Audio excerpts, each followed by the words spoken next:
Mental health is very important in primary education. Teachers of early years and primary children are in a very privileged position because children, in a sense, want to love them. They want to trust them, they want to be like them. So they're models for good behaviour, they're models for attitudes, they're models for aspiration. And all of those things are really fundamentally important. And for many children, the teacher is a very significant influence on their current development. And the importance of teachers in children's lives is underlined by research showing that around 8% of children aged between 5 and 10 have a mental health disorder. In an average primary class, that's 2 or 3 pupils. We'll take a look at some of the most common mental health issues, including behavioural difficulties, Oppositional Defiant Disorder, Attention Deficit Hyperactivity Disorder, depression and separation anxiety, identifying their warning signs and what to do if you see them. Within the 15 years that I've worked in education, there does seem to have been an increase in mental health issues in children. And so as a teacher, sometimes you can go home at the end of the day absolutely frazzled and worn out because of the needs of the children that you're really trying your best to address. Health authorities predict figures will continue to rise. Why is it happening? Many factors are probably involved, but educational psychologists believe that the closure of special schools is one. One of the big changes has been the closure of special schools and the placement of children in mainstream schools over the last 35 years. But it's not been a uniform, uphill, straight sort of incline. It's been very complex and very difficult. The major effect of those changes on teachers in classrooms, I think, has been to make, obviously, greater demands of them.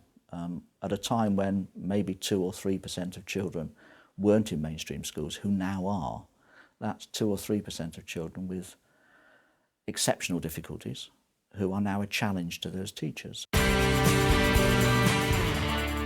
Children who are happy and settled and confident, they get on with their lives, they cope with difficulties, they manage small frustrations, they manage small upsets.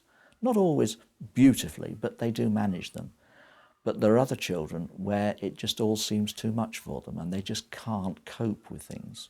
And they're the ones that I think we need to be most concerned about. The most common difficulty in school rather than disorder is behavioural difficulties. Children who challenge or don't comply or whose conduct is a cause for concern. You might see a child who cries very readily when previously they wouldn't, or you might see a child who does some work and becomes distressed by the quality of the work and wants to rip it up or defaces it in some way. What teachers have to look at is not so much the way children behave, but the changes in that behaviour.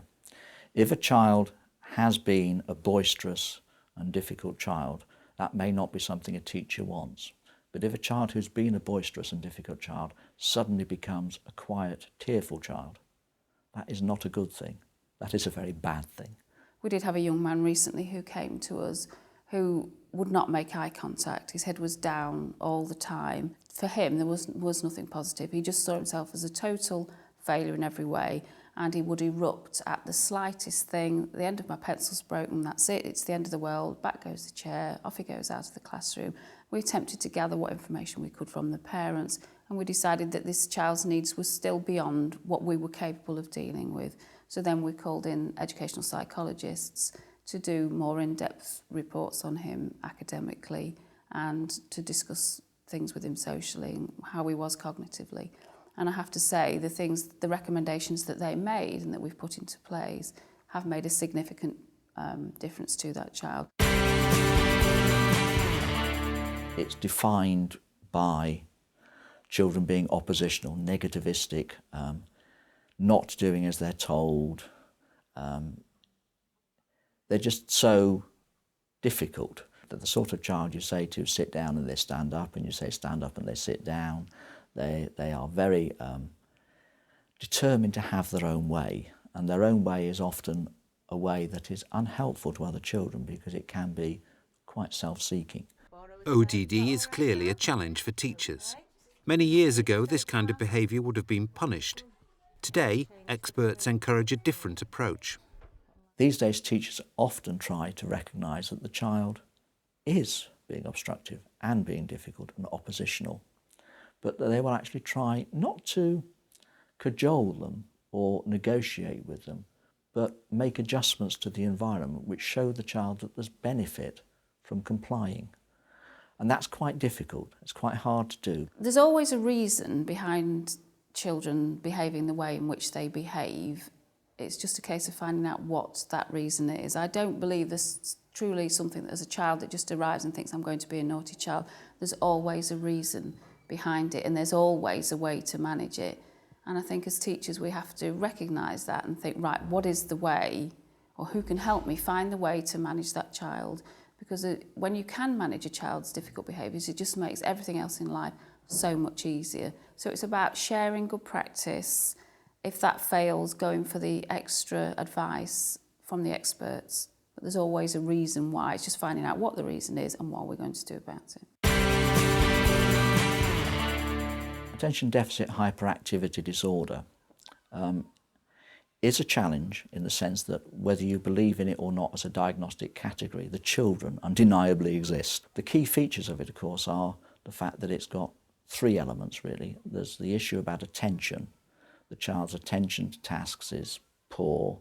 They can't hold their concentration. They can't manage very often to complete activities because they just can't get to the end of it or they can't start it. The hyperactivity side is very clear and very obvious. These children are vastly overactive. They find it extremely challenging to sit and to listen and to be still. They're often very easily distracted from what's going on. And the third element, which is a bit more hidden, is their impulsiveness, actually. They can't wait. They're the sort of children who, at one level, just shout out in class. The teacher says, you know, what's 2 3s? And they're asking a particular child, and from the back right-hand corner comes a voice that cannot be quelled. The children are impulsive and their behaviour will not just be challenging. They're with a child that's constantly tapping on the desk or fidgeting, can't sit still in their chair, which I think are the things that separate them from a child who just has behavioural difficulties.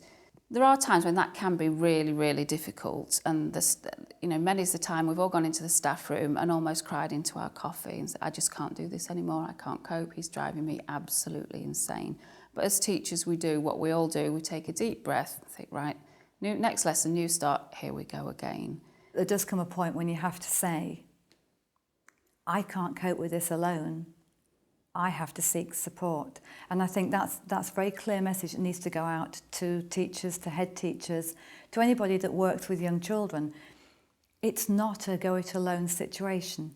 If it's persisting, it's going to be not only a hindrance to other children's learning, but a hindrance to that child's learning too. And therefore, plans have to be put into place to do what one can to make a difference for the child as well. So bringing in the special needs coordinator, the SENCO, is really important at this stage. We're seeing an increased number of children with severe depression at the age of 10. That was unheard of when I was a teacher. Depression was something that older people got. But I've got a young man at the moment, he's only age 10, a school refuser, clinically diagnosed by his doctor as having severe depression.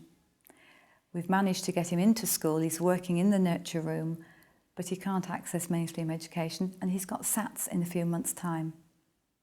There's no way he's going to be able to access that. So we are now looking at an alternative curriculum, we're looking at support strategies, and we are already working with outside agencies. And that's one of many within the school day.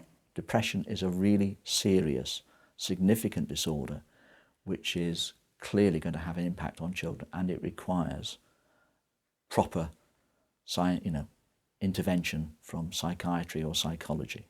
If they're depressed, it's very much like a cloud with them all the time. It shows in all their interactions.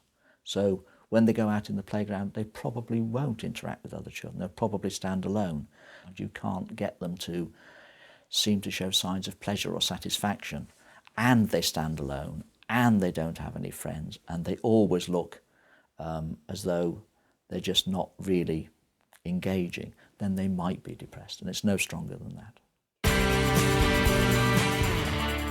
There's a whole group of childhood disorders, so-called, which are very helpfully put together, which are the anxiety disorders. And the one that many people talk about is separation anxiety. Children generally like to go to school, but there's a transition between being at home and being at school, which some children don't find particularly easy to manage. For a very few children, though, it persists beyond that developmentally appropriate stage into middle childhood. And you get children just occasionally who become very anxious about going to school, and that is separation anxiety. Whilst a condition like separation anxiety appears easy to spot, the experts warn that teachers should not rush to attach that label. It's more important, they say, to observe and report the facts, either to a SENCO or another specialist. If you see a child who is reluctant to part from a parent, and you report that the child is reluctant to part from a parent, and that when they come into school they look distressed for 5 minutes, but can then be settled, and that by the time, say, the register has been completed, they're engaged with activities, that's descriptive, that's helpful, really helpful. What's not helpful is for someone to say, I've got a child with separation anxiety, because you have to unpack all that. And if you're going to unpack all that, you might as well just say what you said in the first place, because that actually describes what's happening rather than making attributions about what's going on in people's heads or lives. What I would hope teachers would do is use their skill, knowledge and experience to identify the needs of a child and not worry about what category it falls into, but just identify what it is that that child needs, what arrangements are needed to be put into place to help the child, and then to discuss those issues within the school. It may be that a diagnosis will follow subsequently, but that's the end of the line, not the beginning of the line. We are an emotional crutch for some of these children. They just need that they can just come and go, it's safe. It's safe to talk. It's safe to feel like this, and nobody's going to judge me because I'm feeling like this moment in time. And we can then provide strategies. It's not a quick fix. Anything to do, when you've got a situation like this, behavioural, emotional, whatever, there are no quick fixes. It has to be part of your everyday policy and procedure and the way that you are. And consistency is really important. The role of the primary teacher in this is absolutely crucial, because alongside the parent, they are in a pretty amazing position of having responsibility and trust that very few other people in life will ever have again from that young person. In fact, until that young person has a steady relationship much later on in life, there'll be no other person who's as important to them ever again. So the role of the primary teacher is fundamental in all this.